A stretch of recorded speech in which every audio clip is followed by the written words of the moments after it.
Assalamualaikum warahmatullahi wabarakatuh. Perkenalkan, nama saya Elisa dari kelas D7 dengan NPM 12112513855, program studi Magister Manajemen Universitas Sangga Buana. Pada kesempatan kali ini, saya akan mempresentasikan mengenai Artificial Intelligence atau AI dan dilema etika pengambilan keputusan bisnis. Adapun tugas ini disusun untuk UAS Etika Bisnis. Presentasi ini akan disampaikan dalam 5 bagian utama, yaitu yang pertama saya akan menjelaskan mengenai pendahuluannya, di mana ada latar belakang masalah, rumusan masalah, ringkasan kasus, serta identifikasi permasalahan etika yang muncul. Yang kedua ada landasan teori, yaitu menguraikan 9 kerangka teori yang digunakan sebagai analisis mulai dari AI etik dan sebagainya. Kemudian yang ketiga ada analisis kasus, yaitu membahas kajian mendalam terhadap kasus dari masing-masing perspektif teori tersebut. Yang keempat, ada rekomendasi mencakup usulan tata kelola penggunaan AI, kebijakan etika digital, mekanisme audit, dan strategi perlindungan pasien, serta strategi komunikasi publik. Kemudian yang terakhir di bab 5, saya akan memaparkan kesimpulan serta saran bagi seluruh pemangku kepentingan yang terlibat, yaitu rumah sakit, pengembang AI, pemerintah, dan peneliti selanjutnya. Baik, kita mulai dengan bab 1, latar belakang. Perkembangan artificial intelligence telah membawa transformasi besar di berbagai sektor, termasuk sektor kesehatan. Rumah sakit sebagai institusi yang menaungi kepentingan hidup masyarakat kini mulai mengadopsi AI untuk mendukung 4 fungsi krusial, yaitu penentuan prioritas pasien, prediksi lama rawat inap, penentuan layanan premium, dan rekomendasi tindakan medis. Tujuannya tentu positif untuk meningkatkan efisiensi operasional dan mempercepat proses administrasi. Namun, dalam kasus yang menjadi fokus permasalahan ini ditemukan bahwa sistem AI tersebut secara sistematis memberikan skor prioritas lebih rendah kepada pasien peserta BPJS Kesehatan dan lebih sering menolak pasien lanjut usia, yang memperparah keadaan. Algoritma ini tidak pernah diaudit secara independen. Dan pihak rumah sakit tidak pernah menginformasikan kepada pasien bahwa keputusan layanan mereka sebagian besar ditentukan oleh sistem otomatis, bukannya sepenuhnya oleh tenaga medis. Pihak manajemen berdalih bahwa semua ini didasarkan pada pertimbangan efisiensi biaya operasional. Disinilah muncul pertanyaan etis mendasar yang menjadi benang merah permasalahannya, yaitu dapatkah efisiensi biaya dijadikan justifikasi tunggal atas praktik yang berdampak diskriminatif terhadap kelompok rentan? Kasus ini kemudian menjadi sorotan publik karena dinilai melanggar prinsip keadilan, hak konsumen, dan nilai-nilai etika dasar bisnis maupun etika kedokteran. Selanjutnya, saya akan menyampaikan ringkasan kasus secara lebih rinci. Pola bias ini pertama kali terungkap ketika sejumlah keluarga pasien lansia mempertanyakan mengapa tindakan medis yang secara klinis dapat dibutuhkan justru ditolak. Sementara, pasien yang lebih muda dan menggunakan skema pembayaran non-BPJS memperoleh persetujuan dalam waktu yang jauh lebih singkat. Laporan-laporan ini kemudian ditelusuri oleh jurnalis investigatif dan organisasi advokasi kesehatan yang melakukan kompilasi data dari berbagai keluhan pasien. Hasilnya menunjukkan 4 temuan utama yang saya rangkum di slide ini. Yang pertama, pasien BPJS secara sistematis mendapat skor prioritas lebih rendah dibanding pasien non-BPJS atau asuransi swasta. Yang kedua, pasien lansia lebih sering menerima rekomendasi penolakan tindakan atau layanan. Ketiga, algoritma ini tidak pernah menjalani audit independen sejak awal. Dan keempat, rumah sakit tidak pernah mengungkapkan kepada pasien bahwa keputusan layanan mereka sebagian besar ditentukan oleh AI. Ketika kasus ini mencuat ke publik, tanggapan manajemen rumah sakit terkesan normatif dan minim substansi. Mereka hanya menyatakan bahwa sistem telah mengikuti standar industri, tanpa penjelasan rinci mengenai mekanisme kerja algoritma, Respon yang minim ini justru memberikan ketidakpercayaan publik. Berdasarkan latar belakang tersebut, terdapat 5 pertanyaan penelitian. Yang pertama, bagaimana penggunaan AI ini dianalisis dari perspektif AI etik dan bisnis etik. Kedua, bagaimana kepentingan berbagai stakeholder terdampak. Ketiga, bagaimana praktik ini mencerminkan lemahnya penerapan GCG dan ESG. Keempat, bagaimana kasus ini dikaji dari sudut hak konsumen, prinsip keadilan, serta beneficient dan non-maleficient. Dan kelima, bentuk tata kelola serta kebijakan seperti apa yang seharusnya diterapkan. Dari rumusan masalah tersebut, ditetapkan 3 tujuan utama penulisan. Yang pertama, menganalisis kasus ini menggunakan 8 kerangka teori etika dan tata kelola. Kedua, mengidentifikasi permasalahan etika yang muncul akibat penggunaan AI yang tidak transparan dan diskriminatif. Dan yang ketiga, merumuskan rekomendasi konkret mencakup tata kelola, kebijakan, audit, perlindungan pasien, dan komunikasi publik yang dapat diterapkan oleh institusi layanan kesehatan. Pada slide ini merangkum 7 permasalahan etika utama yang teridentifikasi dari kasus tersebut.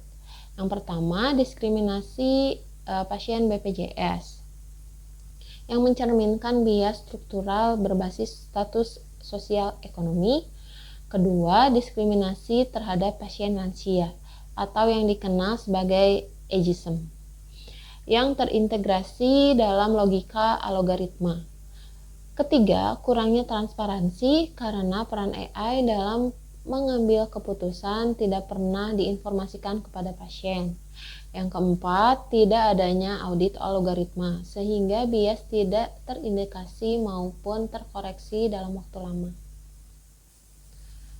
Yang kelima, pengambilan keputusan yang berorientasi tunggal pada efisiensi biaya tanpa mempertimbangkan dimensi etis dan kemanusiaan. Keenam, potensi pelanggaran hak pasien mencakup hak atas informasi, informan konsisten, dan perlakuan yang adil. Dan ketujuh, lemahnya tata kelola penggunaan AI karena tidak ada kebijakan maupun struktur pengawasan yang jelas. Yang penting untuk digarisbawahi, sebagaimana tertulis pada kartu di bawah kanan, ketujuh isu ini tidak berdiri sendiri-sendiri, melainkan saling berkaitan dan membentuk satu rangkaian kegagalan sistematik. Diskriminasi terhadap pasien BPJS dan lansia merupakan akibat langsung dari lemahnya tata kelola dan ketiadaan audit yang pada gilirannya bersumber dari orientasi berlebihan pada efisiensi biaya. Selanjutnya ada landasan teori. Untuk menganalisis kasus ini secara komprehensif, ada 9 kerangka teori. Pada slide ini saya akan menyampaikan 4 teori pertama. Yang pertama ada Artificial Intelligence atau AI, yaitu suatu sistem yang memproses data dalam skala besar berbasis machine learning. Karakteristik pentingnya adalah sangat bergantung pada kualitas dari data pelatihan. Jika data historisnya mengandung bias, algoritmanya berpotensi mereplikasi bahkan memperkuat bias tersebut. Yang kedua ada AI etik, cabang etika terapan yang menerapkan prinsip transparansi, akuntabilitas, fairness, kemudian ada privasi keamanan, dan human oversight atau pengawasan manusia dalam desain sistem AI. Yang ketiga ada bisnis etik yang menegaskan bahwa keputusan korporasi tidak boleh semata-mata berdasarkan keuntungan atau efisiensi, melainkan juga harus mempertimbangkan dampak sosial dan bertanggung jawab terhadap moral. Yang keempat, ada stakeholder theory yang diperkenalkan oleh R. Edward Freeman pada tahun 1984 yang menegaskan bahwa perusahaan bertanggung jawab kepada seluruh pemangku kepentingan, bukan hanya kepada pemegang saham saja. Lanjut ke 5 kerangka teori berikutnya. Nah, yang kelima ada Good Corporate Government atau GCG, yang di Indonesia dikenal dengan prinsip tarif atau transparency, accountability, responsibility, independency, dan fairness. Keenam ada environmental, social, and governance atau ESG. Kerangka evaluasi kinerja perusahaan yang mencakup dimensi sosial dan tata kelola, termasuk bagaimana perusahaan mengelola resiko teknologi dan reputasi. Ketujuh, ada hak konsumen, yaitu hak pasien sebagai penerima layanan atas informasi yang jelas. Hak untuk didengar, serta ada hak untuk mendapatkan perilakuan yang tidak diskriminatif. Yang kedelapan, ada prinsip keadilan atau justice, yang dibedakan menjadi distributive justice, prudential justice, dan interactional justice. Dan kesembilan, ada prinsip beneficence dan non-maleficence dari Backup and Chatterjee. Nah, ini menjelaskan bahwa kewajiban untuk bertindak demi kebaikan pasien dan kewajiban untuk tidak menimbulkan kerugian sebagaimana prinsip klasik first do no harm. Nah, dari kesembilan teori inilah yang akan menjadi kerangka analisis pada bab berikutnya. Nah, pada slide ini ada analisa kasus. Saya akan sampaikan hasil analisis dari 3 perspektif.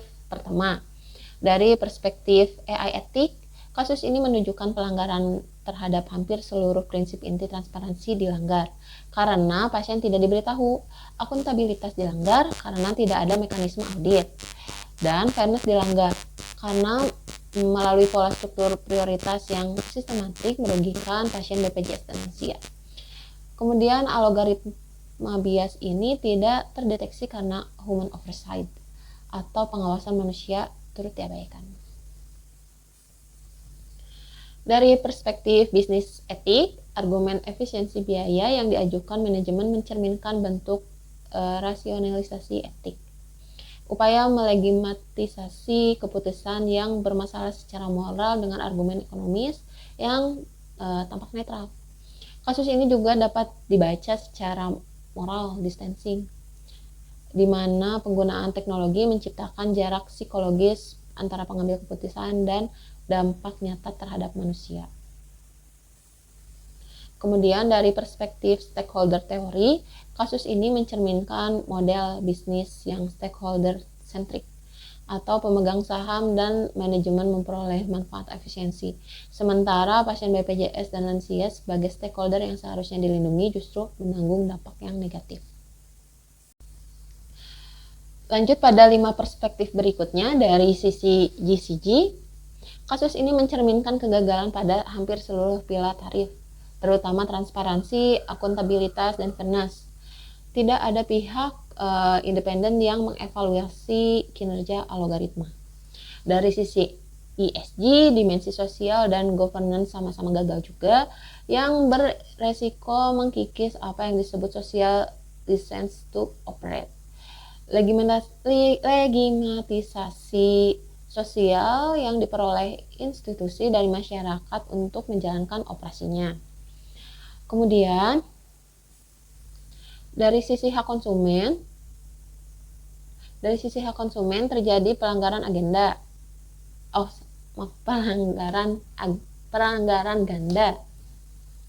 Hak atas informasi dan hak atas perlakuan non-diskriminatif. Ini bahkan mempertanyakan validitas performance konsisten yang diberikan pasien karena mereka tidak memiliki dan tidak memahami secara utuh proses dari keputusan yang mereka terima. Dari sisi prinsip keadilan juga terjadi pelanggaran ganda pula, yaitu ada distributive justice karena sumber daya dibagi berdasarkan kemampuan ekonomi bukan kebutuhan medis. Kemudian ada prudential justice karena tidak ada proses transparansinya. Dan dari sisi beneficent dan non-maleficent terdapat potensi delay harm yaitu kerugian yang bersifat tertunda dan kumulatif akibat penundaan penanganan medis yang dampaknya baru terlihat di kemudian hari. Selanjutnya ada ringkasan hasil analisis. Untuk merangkum seluruh analisis tadi, tabel pada slide ini menyajikan ringkasan hasil dari ke-8 perspektif teori, mulai dari AI etik hingga beneficient dan non-maleficient, serta temuan utama dan implikasinya, implikasi etisnya masing-masing. Nah, di sini adalah pola yang konsisten yang muncul dari seluruh perspektif tersebut. Adanya orientasi tunggal pada efisiensi biaya yang mengesampingkan prinsip keadilan, kemudian transparansi, akuntabilitas, dan perlindungan terhadap kelompok rentan. Ini menegaskan bahwa persoalan dalam kasus ini bukanlah sekedar kesalahan teknis semata, melainkan kegagalan etis yang bersifat sistematik. Dan karena sifatnya yang sistematik, solusinya pun harus komprehensif, tidak parsial. Ini yang akan saya sampaikan pada bab rekomendasi di bab selanjutnya. Pada slide ini ada rekomendasi tata kelola AI dan kebijakan etika digital. Nah, pada slide ini saya akan menyampaikan dua rekomendasi utama. Yang pertama yaitu tata kelola penggunaan AI. Rumah sakit perlu membentuk AI Governance Committee yang melibatkan unsur manajemen, tenaga medis, ahli etika, ahli teknologi informasi, dan perwakilan pasien. Selain itu, perlu diterapkan kebijakan human in the loop, yaitu memastikan keputusan akhir tetap berada di tangan tenaga medis dengan AI hanya berfungsi sebagai alat bantu saja. Perlu juga disusun dokumentasi model AI, integrasi prinsip GCG ke seluruh siklus hidup AI, serta eskalasi tanggung jawab sehingga dari tingkat direksi dan dewan pengawas. Yang kedua, kebijakan etika digital. Ini mencakup penyusunan kode etik penggunaan AI yang secara eksplisit melarang atribut sensitif seperti status BPJS atau usia yang digunakan untuk menurunkan prioritas layanan tanpa dasar klinis. Selain itu, perlu diterapkan prinsip fairness by design dan privacy by design sejak tahap perancangan, kemudian kepatuhan terhadap regulasi perlindungan data pribadi, serta pelatihan etika digital secara berkala bagi tenaga medis dan staf. Selanjutnya ada rekomendasi ketiga adalah mekanisme audit. Rumah sakit perlu melaksanakan audit algoritma secara berkala. Misalnya setiap 6 bulan oleh pihak independen.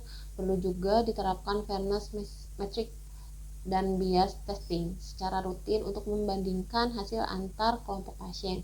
Disediakan juga audit trail atau jejak audit. Kemudian rumah sakit perlu membentuk sebuah kanal whistleblowing internal agar staf dapat melaporkan kejanggalan tanpa rasa takut akan tindakan tersebut. Rekomendasi keempat adalah strategi perlindungan pasien. Ini mencakup penjaminan hak pasien atas penjelasan atau right to explanation atas keputusan yang dihasilkan oleh sistem AI. Penyediaan mekanisme banding atau keberatan yang ditinjau ulang oleh tenaga medis atau manusia. Kemudian memverifikasi klinis manusia untuk setiap keputusan berisiko tinggi. Serta kebijakan afirmatif khusus bagi kelompok rentan seperti pasien BPJS dan lansia. Nah, selanjutnya rekomendasi kelima. Pada rekomendasi kelima ini ada strategi publik. Krisis kepercayaan akibat kasus ini tidak dapat dipulihkan hanya dengan perbaikan teknis semata, melainkan memerlukan komunikasi yang jujur dan empatik. Ada 4 langkah yang direkomendasikan. Yang pertama, menyampaikan permintaan maaf terbuka kepada publik dan pasien terdampak. Disertai penjelasan jujur mengenai akar masalahnya. Kedua, mempublikasikan kebijakan transparansi AI secara proaktif, menjelaskan fungsi, batasan, dan mekanisme pengawasan sistem yang digunakan. Ketiga, melibatkan lembaga eksternal yang independen, asosiasi profesi kedokteran maupun regulator dalam proses investigasi dan perbaikan. Dan yang keempat, membangun kanal komunikasi 2 arah dengan pasien dan masyarakat, misalnya melalui forum konsultasi publik atau layanan pengaduan khusus terkait penggunaan AI. Di slide ini saya akan menyampaikan kesimpulan. Kesimpulannya yaitu dapat dinyatakan bahwa adopsi teknologi AI tanpa disertai tata kelola etika yang memadai dapat menimbulkan dampak diskriminatif yang serius khususnya pada pasien BPJS Kesehatan dan lansia. Analisis melalui berbagai kerangka teori secara konsisten menunjukkan bahwa akar permasalahan utama terletak pada orientasi tunggal terhadap efisiensi biaya yang mengesampingkan prinsip transparansi, akuntabilitas, dan keadilan. Argumen efisiensi biaya tidak dapat dibenarkan secara etis apabila diterapkan tanpa memperhatikan dampaknya terhadap keadilan distributif dan prosedural, hak pasien, serta keselamatan jiwa manusia. Dan pada akhirnya kasus ini menegaskan sebuah prinsip fundamental, yaitu teknologi sekuat dan secanggih apapun tidak pernah bersifat netral secara etis. Sistem AI membawa nilai-nilai yang tertanam dalam desainnya, sehingga tanggung jawab moral atas dampaknya terhadap tetap sepenuhnya berada di tangan manusia dan institusi yang merancang, mengadopsi, dan mengoperasikannya. Nah, kemudian ada saran bagi setiap pemangku kepentingan. Yang pertama, bagi rumah sakit, disarankan untuk segera membentuk tata kelola AI yang independen, melaksanakan audit menyeluruh, dan menerapkan transparansi aktif kepada pasien mengenai peran AI dalam pelayanan mereka. Yang kedua, bagi pengembang AI, disarankan untuk mengintegrasikan prinsip fairness by design dan explainability sejak tahap awal pengembangan, serta melibatkan tenaga medis, ahli etika, dan perwakilan pasien dalam proses perancangan. Bagi pemerintah dan regulator, disarankan untuk menyusun regulasi khusus mengenai penggunaan AI di sektor kesehatan. Kemudian bagi peneliti selanjutnya disarankan untuk memperkuat basis empiris melalui penelitian multi-institusi serta mengembangkan kerangka kerja audit etika AI yang lebih operasional dan implikatif bagi konteks Indonesia. Demikian presentasi dari saya. Mohon maaf bila terdapat kesalahan.